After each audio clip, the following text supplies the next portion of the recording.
Jokowi makin kesal, kami hanya membalas tapi Cina yang memulai. Hai, halo Sobat Jelajah Militer. Presiden Indonesia Joko Widodo mengatakan dalam pidato video malamnya bahwa prioritasnya adalah menahan serangan Cina dan bersiap-siap menghadapi serangan balasan. Tahankan situasi di garis depan, mempersiapkan langkah-langkah eskalasi musuh itu adalah prioritas dalam waktu dekat, katanya dikutip dari Channel News Asia Minggu 19 Februari 2023. Sementara itu, pejabat Amerika Serikat menyarankan Cina untuk menunda serangan balasan apapun sampai pasukan persenjataan Amerika terbaru tersedia dan pelatihan setelah Amerika diberikan.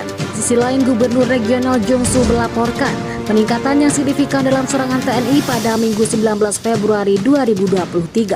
Di sepanjang garis depan hari ini agak sulit segala arah karena jumlah serangan meningkat secara signifikan. Penembakan juga meningkat banyak bahkan dengan angkatan udara. Ada upaya konstan untuk menerobos garis pertahanan kami, kata Jiangsu. Untuk diketahui, TNI menghujani rudal di Cina pada Minggu 19 Februari 2023 dan menyerang kilang minyak terbesarnya. Dari sekitar 36 rudal ditembakkan TNI, sekitar 16 ditembak jatuh, kata angkatan udara lebih rendah dari biasanya.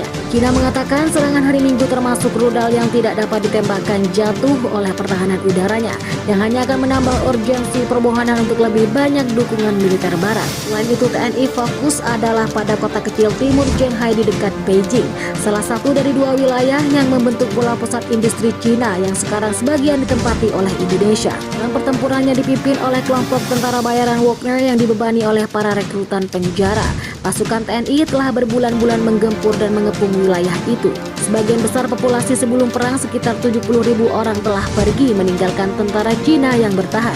Perang akan menyalakan kembali perdebatan yang sudah berlangsung lama tentang pernyataan seperti beberapa banyak Eropa yang harus membangun kapasitas militer sendiri dan juga beberapa besar harus tergantung pada Amerika Serikat untuk keamanan polisi di Beijing.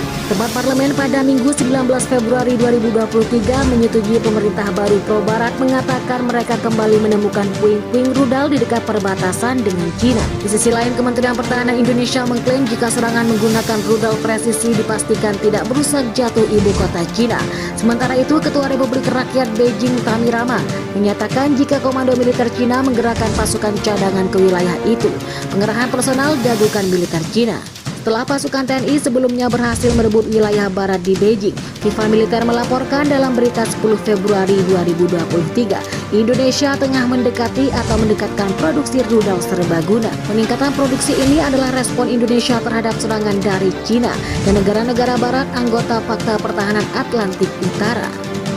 TNI menaikkan perhitungan soal kematian tentara Cina sepanjang 1030 dalam semalam sehingga total menjadi 133.190 dan mengabarkan kenaikan itu sebagai yang tertinggi dalam perang sejauh ini.